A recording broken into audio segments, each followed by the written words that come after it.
Ia datang hanya sebagai teknisi gudang, membawa sebuah map lusuh yang terlihat tak berarti. Namun saat CEO cantik itu membukanya, tangannya gemetar, napasnya terhenti, dan masa lalu yang selama ini terkubur bangkit kembali. Satu tanda tangan, satu rahasia, dan satu kebenaran yang mengubah hidup mereka selamanya. Saksikan kisah penuh air mata dan pelajaran hidup ini sampai akhir. Jangan lupa subscribe channel ini, tekan like, share ke orang-orang tercinta, dan tuliskan pendapatmu di kolom komentar. Karena setiap kisah punya makna yang layak dibagikan. Pagi itu, ruang kerja lantai atas perusahaan terasa lebih dingin dari biasanya. Meski matahari telah naik cukup tinggi dan sinarnya menembus dinding kaca yang menjulang dari lantai hingga langit-langit. Alia berdiri sendirian di balik meja kerjanya yang besar dan mengkilap.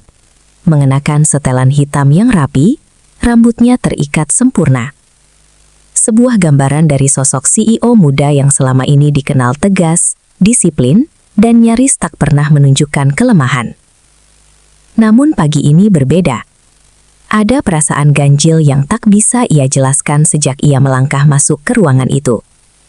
Dadanya terasa sesak, seolah udara di sekitarnya menolak untuk masuk dengan sempurna.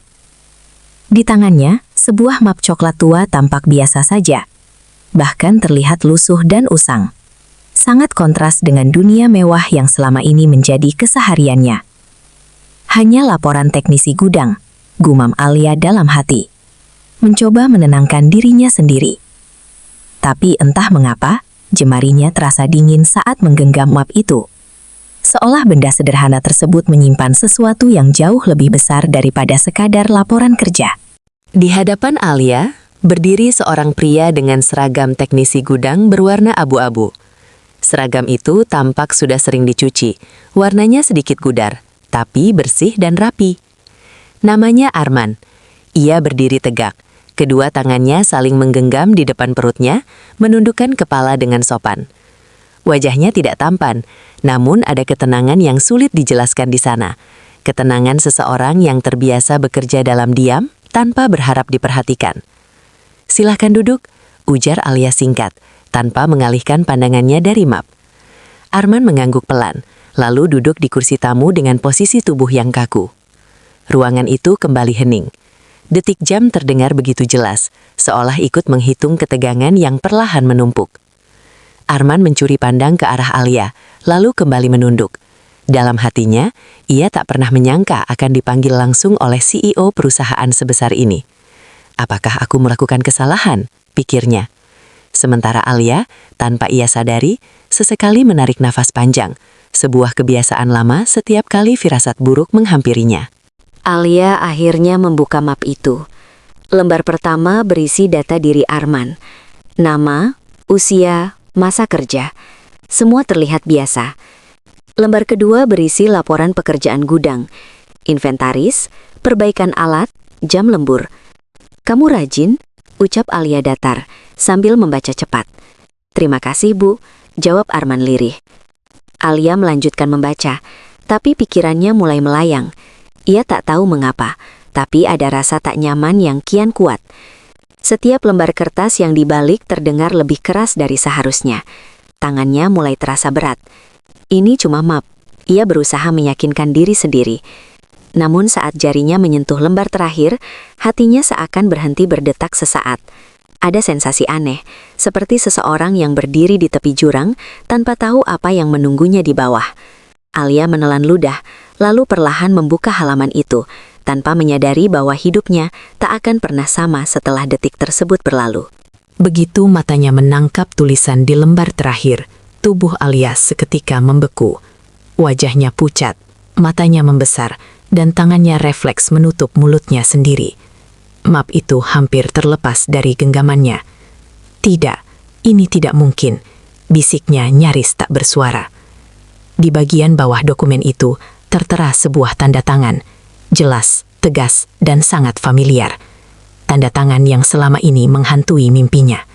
Tanda tangan yang terakhir kali ia lihat belasan tahun lalu pada sebuah surat yang mengubah hidupnya selamanya. Napas Alia tersengal, dadanya naik turun tak beraturan. Dunia di sekelilingnya seakan menjauh. Arman yang duduk di depannya mulai panik. Bu Alia, apakah ibu tidak apa-apa?" tanyanya cemas setengah berdiri dari kursinya. Alia tak segera menjawab. Matanya masih terpaku pada kertas itu, seolah jika ia berkedip, semua ini akan lenyap seperti mimpi buruk. "Apa ini?" Suara Alia akhirnya keluar, bergetar hampir seperti seseorang yang baru saja kehilangan pijakan. Ia mengangkat map itu sedikit, menunjukkannya ke arah Arman, meski matanya masih tak sanggup berpaling dari tanda tangan tersebut. Arman terdiam sejenak, lalu menjawab pelan, "Itu titipan, Bu." Alia mengerutkan kening. "Titipan siapa?" tanyanya, kali ini dengan nada yang lebih tajam, bercampur kebingungan dan emosi yang tak ia pahami. Arman menarik nafas panjang, seolah sedang menguatkan diri. "Ibu saya," jawabnya jujur. Alia merasa dadanya semakin sesak. Ingatannya mulai dipenuhi potongan masa lalu, suara pertengkaran, pintu yang dibanting, dan seorang pria yang pergi tanpa pernah kembali. Tangannya bergetar hebat. Untuk pertama kalinya sejak menjadi CEO, Alia merasa dirinya bukan siapa-siapa. Ia hanyalah seorang perempuan yang berhadapan dengan masa lalu yang selama ini ia kubur rapat-rapat. Dan kini, masa lalu itu bangkit melalui sebuah map lusuh milik teknisi gudang. Alia menurunkan map itu perlahan ke atas meja. Seakan takut kertas-kertas di dalamnya akan berubah menjadi abu jika ia bergerak terlalu cepat. Tangannya masih gemetar. Keringat dingin mulai membasahi telapak tangannya. Ia memejamkan mata sesaat, mencoba menenangkan dirinya, namun yang muncul justru potongan-potongan kenangan yang selama ini ia paksa untuk dilupakan. Suara ibunya yang menangis di malam hari, tatapan kosong seorang pria yang pergi tanpa pamit, dan sebuah kalimat yang terus terngiang hingga kini, "Ayahmu tak pernah benar-benar memilih kita." Alia membuka matanya perlahan. "Ini hanya kebetulan," bisiknya, mencoba menyangkal apa yang jelas-jelas ada di hadapannya. Namun hatinya tahu, tanda tangan itu bukan kebetulan. Itu terlalu nyata, terlalu hidup, dan terlalu menyakitkan. Arman berdiri di tempatnya dengan dada berdebar. Ia tak pernah melihat atasan, apalagi seorang CEO, menunjukkan ekspresi seperti itu. Selama ini, Alia dikenal dingin, tegas, bahkan ditakuti. Tapi sekarang, di hadapannya berdiri seorang perempuan yang tampak rapuh, seolah satu sentuhan saja bisa membuatnya runtuh. "Maaf kalau map itu membuat ibu tidak nyaman," ucap Arman pelan. Suaranya nyaris tenggelam oleh rasa bersalah. "Saya hanya diminta menyerahkannya." Alia menatap Arman untuk pertama kalinya sejak map itu dibuka. Tatapan mereka bertemu. Ada sesuatu yang aneh di sana. Bukan kemarahan, bukan kecurigaan, melainkan rasa asing yang terasa akrab. Alia cepat-cepat memalingkan wajahnya. Ia tak siap menghadapi perasaan itu. "Sejak kapan kamu menyimpan map ini?" tanya Alia akhirnya. Suaranya berusaha terdengar tenang, meski getarnya tak sepenuhnya hilang. "Sejak ibu saya meninggal, Bu," jawab Arman jujur. Kata meninggal itu menghantam Alia seperti pukulan telak. "Beliau meninggal kapan?" 2 tahun lalu. Alia menelan ludah. Dadanya terasa semakin sempit. "Kenapa baru sekarang diserahkan?" Arman menunduk. "Ibu saya berpesan, map itu hanya boleh diberikan saat ibu sudah siap menerima kebenaran." Alia tersenyum pahit. "Siap?" ulangnya lirih. Tak ada seorang pun yang benar-benar siap menghadapi masa lalu.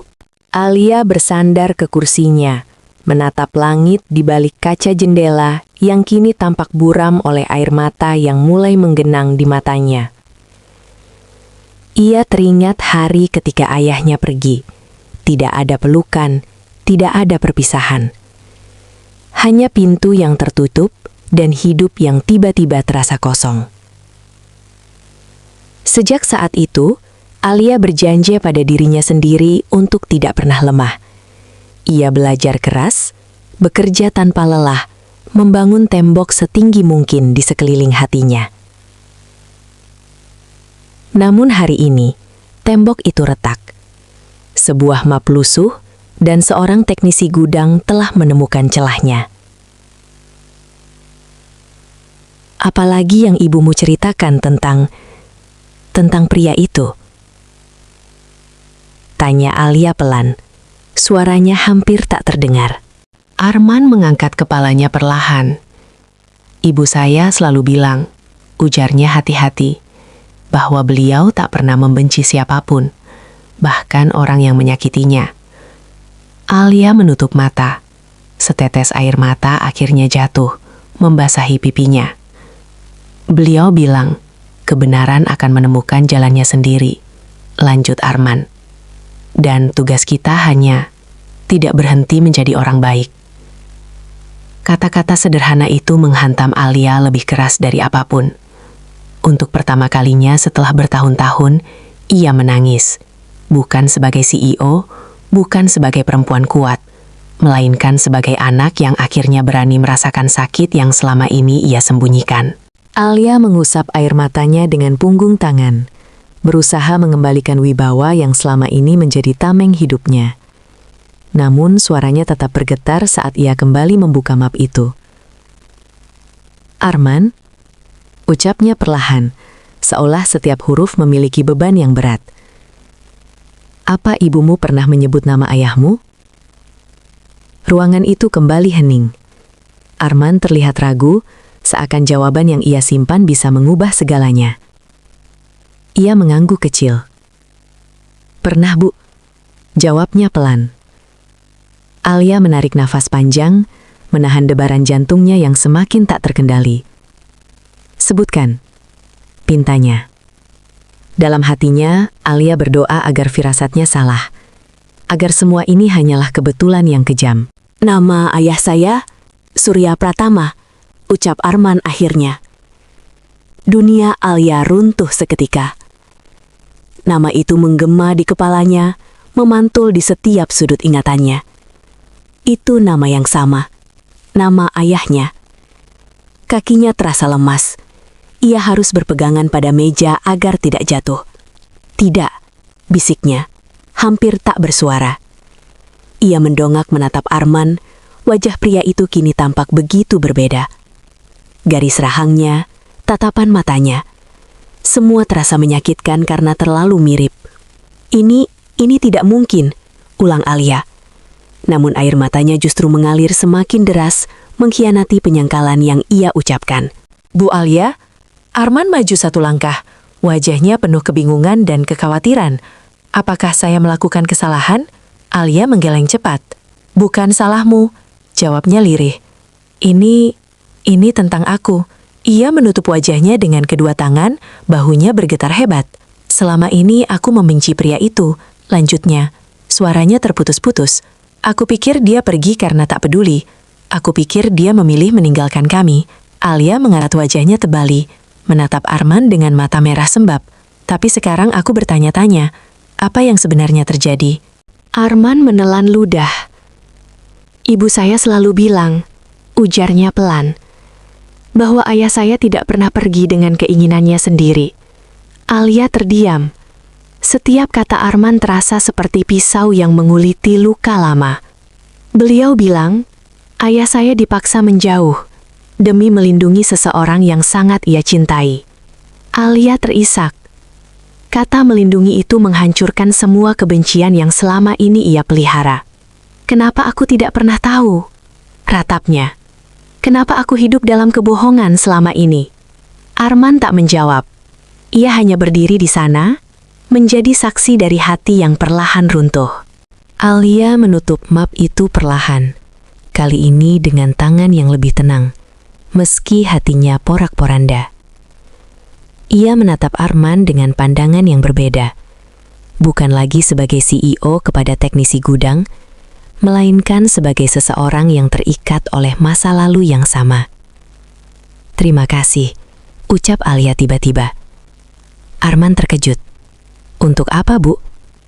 Karena telah membawa kebenaran ini padaku, jawab Alia. Air matanya jatuh lagi, namun kali ini disertai senyum pahit. Aku tidak tahu apa yang akan terjadi setelah ini, tapi hari ini aku berhenti lari. Untuk pertama kalinya, Alia merasa bahwa runtuh bukan berarti kalah. Kadang, runtuh adalah awal dari keberanian untuk berdiri dengan hati yang jujur. Ruangan itu kembali hening. Tak ada lagi suara detik jam yang terasa menekan, tak ada lagi ketegangan yang mencekam. Yang tersisa hanyalah dua manusia dengan luka berbeda, namun bersumber dari masa lalu yang sama. Alia berdiri dari kursinya, melangkah perlahan mendekati jendela. Ia menatap kota yang sibuk di bawah sana, bangunan tinggi, kendaraan yang berlalu lalang, manusia-manusia yang berjuang dengan kisahnya masing-masing. Selama ini aku pikir kekuatan itu berarti tidak menangis, ucap Alia pelan, seolah berbicara pada dirinya sendiri. Ternyata, kekuatan juga berarti berani mengakui bahwa kita terluka. Arman hanya diam, membiarkan kata-kata itu menemukan jalannya sendiri di hati Alia. Alia berbalik menatap Arman. Tatapannya kini lembut, jauh dari kesan dingin yang selama ini melekat padanya. Aku ingin meminta maaf, katanya tulus. Arman terkejut. Maaf, Bu? Iya, jawab Alia sambil mengangguk. Bukan karena apa yang terjadi hari ini, tapi karena selama ini aku hidup dengan kesombongan. Aku membiarkan jabatan membuatku lupa bahwa setiap orang punya cerita yang tidak terlihat. Arman menunduk dalam-dalam. Ibu tidak perlu meminta maaf, ujarnya lirih. Saya hanya menjalani hidup sebaik yang saya bisa. Kalimat sederhana itu justru semakin menekan hati Alia, membuatnya sadar betapa sering ia menghakimi tanpa benar-benar memahami. Alia kembali ke mejanya, lalu mengambil sebuah dokumen baru. Tangannya mantap saat menandatanganinya. Mulai hari ini, ucapnya tegas namun hangat. Aku ingin kamu pindah ke bagian arsip dan administrasi. Bukan karena hubungan ini, tapi karena kemampuanmu pantas dihargai. Arman tertegun. Saya tidak yakin bisa, Bu. Alia tersenyum kecil. Tidak ada yang benar-benar siap ketika hidup memberi kesempatan, jawabnya. Yang penting kita mau belajar. Keputusan itu bukan hanya tentang pekerjaan, itu tentang pengakuan, tentang membuka jalan yang selama ini tertutup oleh prasangka. Arman mengangguk perlahan, matanya berkaca-kaca. Terima kasih, ucapnya tulus. Alia membalas dengan anggukan kecil. Di dalam hatinya ada perasaan asing yang hangat, perasaan bahwa ia tidak lagi sendirian di dunia ini. Ia menyadari, mungkin ia kehilangan banyak waktu untuk memahami masa lalu, tapi ia masih punya kesempatan untuk memperbaiki masa depan. Kita tidak bisa memilih dari mana kita berasal, kata Alia pelan, tapi kita selalu bisa memilih menjadi siapa setelah ini. Kata-kata itu bukan hanya untuk Arman, tapi juga untuk dirinya sendiri. Hari itu, Alia menutup pintu ruang kerjanya dengan perasaan yang berbeda. Bukan lagi dengan hati yang penuh amarah, melainkan dengan jiwa yang lebih ringan. Ia akhirnya mengerti bahwa kebenaran memang menyakitkan. Namun jauh lebih menyakitkan hidup dalam kebohongan. Dan Arman, yang datang sebagai teknisi gudang dengan map lusuh, pergi sebagai seseorang yang membawa cahaya ke dalam hidup orang lain. Dari kisah ini, kita belajar, takdir sering datang dengan wajah sederhana, dan keajaiban terbesar justru muncul saat kita berani membuka hati, meski harus melewati luka terlebih dahulu.